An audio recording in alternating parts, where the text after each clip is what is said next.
حضرت ابو سعید خدری رضی اللہ تعالیٰ عنہ فرماتے ہیں کہ حضرت اسید بن حضیر رضی اللہ تعالیٰ عنہ اپنے باڑے میں ایک رات قرآن مجید پڑھ رہے تھے۔ اچانک ان کی گھوڑی اچھلنے لگی۔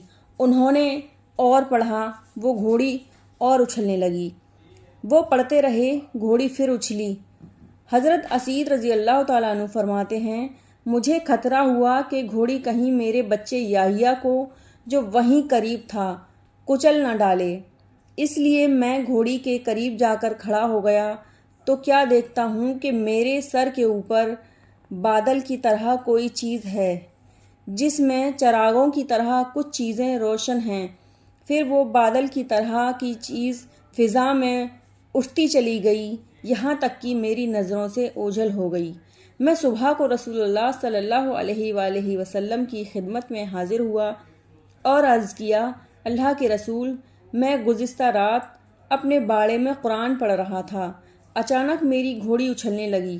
رسول اللہ صلی اللہ علیہ وآلہ وسلم نے ارشاد فرمایا، ابن حضیر پڑھتے رہتے۔ انہوں نے عرض کیا کہ میں پڑھتا رہا، گھوڑی پھر اچھلی۔ رسول اللہ صلی اللہ علیہ وآلہ وسلم نے ارشاد فرمایا، ابن حضیر پڑھتے رہتے۔ انہوں نے عرض کیا، میں پڑھتا رہا، پھر بھی گھوڑی اچھلتی رہی۔ آپ صلی اللہ علیہ وآلہ وسلم نے ارشاد فرمایا، ابن حضیر پڑھتے رہتے۔ انہوں نے عرض کیا، پھر میں اٹھ کر چل دیا کیونکہ میرا لڑکا یحییٰ گھوڑی کے قریب ہی تھا۔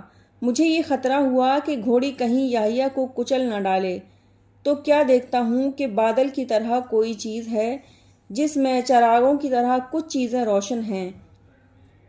پھر وہ چیز فضا میں اٹھتی چلی گئیں یہاں تک کہ میری نظروں سے اوجھل ہو گئیں۔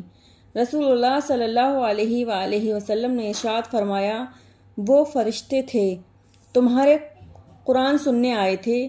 اگر تم صبح تک پڑھتے رہتے تو اور لوگ بھی ان کو دیکھ لیتے۔